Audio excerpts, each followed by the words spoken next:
चलिए देखिए, आज हम आपको बताएंगे बैलेंस व्हीटस्टोन ब्रिज के बारे में। इस ब्रिज का जो प्रतिपादन किए थे वो इंग्लैंड के महान वैज्ञानिक थे व्हीटस्टोन। इन्होंने इसका विश्लेषण 1842 ईस्वी में किया था। इन्होंने बताया था कि जब हम कभी भी 4 रेसिस्टेंस लेते हैं और एक गैल्वेनोमीटर और एक सेल लेते हैं, और सेल लेने के बाद जब हम इनकी अरेंजमेंट्स करते हैं, इनकी सजावट करते हैं, तो इनसे हमें एक डिवाइस का डेवलपमेंट्स होता है जिसे हम लोग हमेशा कहते हैं व्हीटस्टोन ब्रिज। लेकिन इन्होंने कहा कि जब हम व्हीटस्टोन ब्रिज तैयार करते हैं तो यह 2 रूप में तैयार होता है, एक होता संतुलित रूप में और एक होता असंतुलित रूप में। तो आखिर हम संतुलित कहते किसे? सबसे बड़ी फंडा, सबसे बड़ा बात ये होता है, तो हम संतुलित उसे कहते हैं जिनमें ये जो हमें गैल्वेनोमीटर जो आप देख रहे हैं, इनसे होकर किसी भी प्रकार का कोई विद्युत धारा का प्रवाह नहीं होनी चाहिए। इसे हम लोग कहते हैं संतुलित व्हीटस्टोन ब्रिज। आप सोचिए, हम उसी बच्चे को बेहतर बच्चे कह सकते हैं जो हर एक चीज़ में बेहतर होनी चाहिए, पढ़ाई लिखाई में भी बेहतर होनी चाहिए, सोसाइटी में भी बेहतर होनी चाहिए। हर एक चीज़ में कोई बच्चा अगर बेहतर रहता तो हम कहते हैं कि नहीं, वो लड़के बैलेंस रूप में। तो उसी प्रकार जो व्हीटस्टोन ब्रिज का जो सिद्धांत दिए थे इंग्लैंड के महान वैज्ञानिक, उन्होंने कहा कि वैसे ब्रिज जिनके गैल्वेनोमीटर से होकर कोई विद्युत धारा का प्रवाह नहीं होता है, उसे हम लोग कहते हैं बैलेंस व्हीटस्टोन ब्रिज। आप सोचिए अपना मेंटलिटी में कि जब कभी भी किसी भी चीज़ का संतुलित नाम पड़ता है तो संतुलित मतलब होता है कि वो हर एक तरफ से पूरी तरह संतुलित होनी चाहिए, ना उसका मान ज़्यादा हो ना उसका मान कम हो। जब हम उसको ज़्यादा कर देंगे वो भी खराबी होता है, और कम कर देंगे तो वो भी हानिकारक होता। मतलब एक लेवल में होनी चाहिए। तो जब कोई भी काम एक लेवल में रह के करते हैं तो उसको हम लोग कहते हैं संतुलित। जैसे देखिए, आप सोचिए मेंटलिटी दिमाग से कि जिस इंसान को यदि कभी भी मैथ का ज्ञान नहीं होता, वो फिजिक्स की स्टडी नहीं कर सकता और नहीं कोई मास्टर करा सकता। लेकिन यदि मैथ का हल्का सा भी नॉलेज है, यानी वो संतुलित रूप में उसे जोड़ घटाव गुना भाग ये सब अच्छे तरीके से कैलकुलेशन आते हैं, तो वो इंसान फिजिक्स पढ़ा सकता है और वो इंसान फिजिक्स का अध्ययन कर सकता है।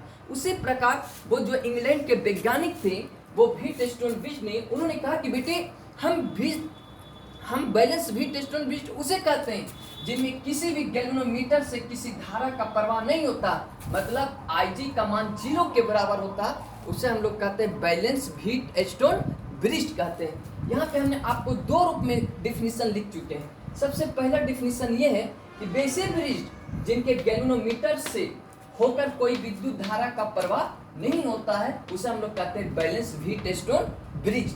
आप देखिए, क्या आपको क्वाड्रिलेटरल नजर आ रहा है? इस क्वाड्रिलेटरल्स में हमेशा 4 resistance R1, R2, R3, R4 और इनके बीच एक गैल्वेनोमीटर लिया गया और इनके साथ साथ हम एक सेल को जोड़ते हैं, और इस सेल से जैसे ही धारा का प्रवाह होता है तो इसके गैल्वेनोमीटर उपकरण से किसी भी प्रकार का कोई धारा का बहाव नहीं होनी चाहिए। मतलब IG का मान क्या होना चाहिए? 0। उसे हम लोग कहते हैं बैलेंस व्हीटस्टोन ब्रिज।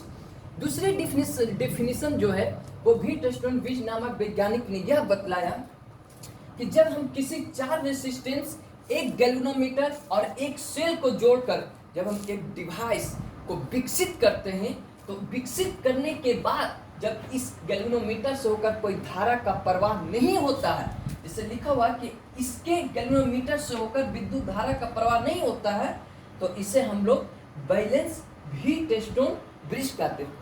आप सोचिए कि आखिर बैलेंस व्हीटस्टोन ब्रिज का सूत्र क्या होता है? तो इसका सूत्र होता है कि हमेशा R1/R2 और R3/R4। अब सोचिए आखिर इस सूत्र को इन्होंने कैसे साबित किया, आखिर कैसे ये सूत्र को लाया, तो हम लोग देखेंगे कि आखिर ये सूत्र कैसे साबित हुआ। तो सबसे पहले डिफिनीशन देखते हैं कि डिफिनीशन ने कहा क्या था। तो अकॉर्डिंग टू दिस डिफिनीशन मतलब है कि गैल्वेनोमीटर से कोई धारा का बहाव नहीं होना चाहिए, मतलब IG का मान 0 होगा, तभी हम इसको बैलेंस व्हीटस्टोन ब्रिज कहेंगे, अन्यथा इसको कभी भी बैलेंस व्हीटस्टोन ब्रिज नहीं कहेंगे। यदि आप इस फिगर को देखिए, क्या इसने 4 रेसिस्टेंस लिया, क्या इन रेसिस्टेंसों के बीच आपने गैल्वेनोमीटर को जोड़ा, और इस रेसिस्टेंस का जो A पॉइंट और C पॉइंट से, क्या इन दोनों के बीच आपने किसी सेल को जोड़ा, और इस सेल से आप धारा को बहाव कीजिए, बहाव करने के बाद यदि गैल्वेनोमीटर से कोई धारा का बहाव नहीं होता है तो आप 100% कह सकते हैं कि यह संतुलित व्हीटस्टोन ब्रिज है। अब आप देखिए कि इस फिगर को अब आपने ध्यान से देख लिया। अब इसमें जब इस सेल से धारा का बहाव होता है तो पॉइंट ए पे हमें कोई जंक्शन नजर आता है। अब जब ये जंक्शन नजर आता है तो यहाँ से करंट का डिविजन्स होता है और यह करंट्स दो रूप में बट जाते हैं। जब कभी भी बच्ची किसी ब्याह होकर जाता है तो उस बच्ची के सर पे दो जिम्मेदारियां रहते हैं, एक माँ बाप का जिम्मेदारी और एक उसके सास ससुर का जिम्मेदारी, क्योंकि अब वो जो बच्चियां हैं उन्हें दोनों घर को संभालना होता है। ठीक उसी प्रकार इस करंट को दोनों रूप में फ्लो करना पड़ेगा, इस डायरेक्शन में भी और इस डायरेक्शन में भी। तो हमने माना कि ये जो धारा आई है इसका डिवीजन दो रूप में किया, एक I1 के रूप में और एक I2 के रूप में। जब हम I1 के रूप में जब हम धारा को बहाव करते हैं तो इस R1 से होकर धारा I1 का बहाव होता है। उसके बाद इस धारा को भी एक जंक्शन नजर आता है, लेकिन ये कभी भी I1 धारा इससे होके नहीं बहता है, क्योंकि गैल्वेनोमीटर से कोई धारा का बहाव नहीं होता है, तो ये आसानी से I1 धारा इधर की तरफ चले जाते हैं। दूसरा I2 देखिए, जब ये I2 धारा बहता है तो ये I2 धारा R3 से होकर जाते हैं। जब जैसे ही R3 से होकर पास करता है तो इसको D बिंदु पे कोई जंक्शन नजर आता है। अब इस जंक्शन से ये कभी भी इस डायरेक्शन में नहीं जाएगा, क्योंकि गैल्वेनोमीटर से कोई धारा का बहाव नहीं होता, आसानी से ये बेचारा I2 इधर होके चला जाता। अब आप सोचिए गैल्वेनोमीटर से क्यों धारा का बहाव नहीं होता, तो हमें B और D का दोनों का पोटेंशियल विभव का मान समान होता है, और जब कभी भी पोटेंशियल का मान समान हो जाता है तो इनसे कोई धारा का बहाव नहीं होता। अब आप समझिए कि पोटेंशियल किस तरह सेम होता। क्या आप इस B पॉइंट से R1 R2 दो रेसिस्टेंस को जोड़ा, क्या आप D से R3 R4 दो रेसिस्टेंस को जोड़ा, इधर भी दो इधर भी दो, और इनके बीच आपने गैल्वेनोमीटर लगा दिया, मतलब है कि इसके और इसके बीच का जो पोटेंशियल विभव जो होते हैं वो समान होते हैं, और जब पोटेंशियल समान होता है तो इस गैल्वेनोमीटर से कोई धारा का बहाव नहीं होता। तो देखिएगा यहाँ पे इस ए पॉइंट पे हमने किरचॉफ का प्रथम नियम लगाया, और किरचॉफ का प्रथम नियम क्या कहता कि किसी बिंदु पे आने वाली धारा और उस बिंदु से दूर जाने वाली धारा के योगफल का मान हमेशा समान होता है, उसे हम लोग कहते हैं किरचॉफ का फर्स्ट लॉ। अब आप देखिए क्या ये ए बिंदु पे I1 आ रहा, इस ए से I1 दूर जा रहा और इस ए से I2 दूर जा रहा है, मतलब ये दो धारा दूर जा रहा है और एक धारा आ रहा, मतलब आने वाली धारा और जाने वाली धारा का कुल योग का मान आपस में बराबर है। अब यहाँ से देखिए हमने दो लूप तैयार कर लिया, एक A B D A, दूसरा B C D B, दो लूप हो गया। तो सबसे पहले हम कंसीडर करेंगे प्रथम लूप के लिए, तो consider for A B D A, A B D A। आप याद कीजिए कि जब हम किसी भी प्रकार का कोई लूप बनाते हैं तो हमेशा किरचॉफ का सेकंड लॉ प्रयोग होता है। अब किरचॉफ सेकंड लॉ क्या होता है, समेशन E बराबर समेशन I इंटू R। ये मतलब होता है सेलों का समूहन। क्या A B D A के बीच किसी प्रकार का कोई सेल जुड़ा हुआ है? नहीं है, मतलब जीरो, मतलब क्या हो गया जीरो। आप जिस डायरेक्शन में जाना चाह रहे हैं उसी डायरेक्शन में धारा है, मतलब है कि इस धारा और प्रतिरोध का गुणनफल धनात्मक। अब हम जाना चाह रहे हैं इधर इधर, लेकिन ये धारा का डायरेक्शन इधर है, हम जाना चाह रहे हैं A B D A की तरफ, लेकिन ये धारा की डायरेक्शन इस तरफ है, मतलब है कि I2 इंटू R3 का मान निगेटिव होगा। अब ये माइनस है, इसको इधर लेकर आएंगे तो क्या हो गया धनात्मक, इसको हमने समीकरण A मान लिया।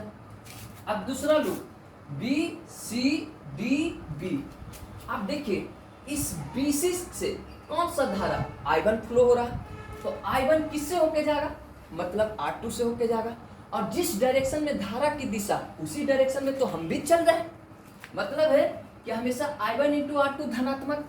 अब हम जाना चाह रहे हैं B C D B की तरफ, लेकिन इस I2 की डायरेक्शन अलग है, हम जाना चाह रहे हैं इधर, I जा रहा इधर, मतलब हमेशा याद रखिए कि ये ऋणात्मक होंगे ही होंगे, मतलब I2 इंटू R4 क्या हो गया ऋणात्मक। आप देखते हैं अक्सर पति पत्नी में लड़ाई क्यों होता है, कभी आप समझते हैं, यानी दोनों का विचार जब तक नहीं मिलेगा वो हमेशा आपस में लड़ाई झगड़ा होते रहेगा। उसी प्रकार यहाँ पे I2 इंटू R4 ऋणात्मक क्यों हुआ, मतलब आप उसके विपरीत काम कर रहा है। हम जाना चाह रहे हैं इधर, आइए आना चाह रहे हैं इधर, दमबकलोल है, मतलब है कि हम आना चाह रहे BCD, ऐसा लोग पगलवा जाना चाह रहा है इस तरफ, हम आना चाहते हैं इधर, ये जाना चाहता है इधर, मतलब कहूँ ना कहूँ निगेटिव हो गई होगा, मतलब I2 इंटू R4 निगेटिव, ये माइनस में इधर आए तो प्लस में, I2 इंटू R4 बराबर I1 इंटू क्या हो गया R2। दोनों को आपस में डिवाइड कर दीजिए, 1 और 2 को जब हमने डिवाइड किया तो ऊपर भी I2 नीचे भी I2 समाप्त, I1 समाप्त हो गया। यहाँ से क्या आ गया R1 बटा R2 और यहाँ से क्या आ गया R3 बटा R4। तो जब सभी रेसिस्टेंस आपस में बराबर हो गए, R1 R2 का रेशियो और R3 R4 का रेशियो यदि बराबर हो जाए उसे हम लोग कहते हैं संतुलित व्हीटस्टोन ब्रिज। तो व्हीटस्टोन नामक वैज्ञानिक ने संतुलित व्हीटस्टोन ब्रिज उसे कहा जब इन दोनों रेसिस्टेंसों का रेशियो का मान समान हो गया, मतलब R1 R2 का अनुपात और R3 R4 का अनुपात ये समान हो जाता है, उसे हम लोग कहते हैं बैलेंस व्हीटस्टोन ब्रिज। अब हम आगे के वीडियो में पूरे इलेक्ट्रिक करंट विद्युत धारा का हम आपको डाल देंगे वीडियो, आप इसको जरूर पढ़ के जाइएगा 2023 में, इससे एक क्वेश्चन जरूर आपको टपकाएगा, चाहे ये 5 नंबर में पूछ दे या चाहे एक ऑब्जेक्टिव में पूछ दे कि बैलेंस व्हीटस्टोन ब्रिज का क्या सूत्र होता है, मतलब R1 बटा R2 बराबर R3 बटा क्या होता है R4। तो हम अगले वीडियो में आपको बताएंगे मीटर ब्रिज के बारे में, विभव मापी के बारे में आदि।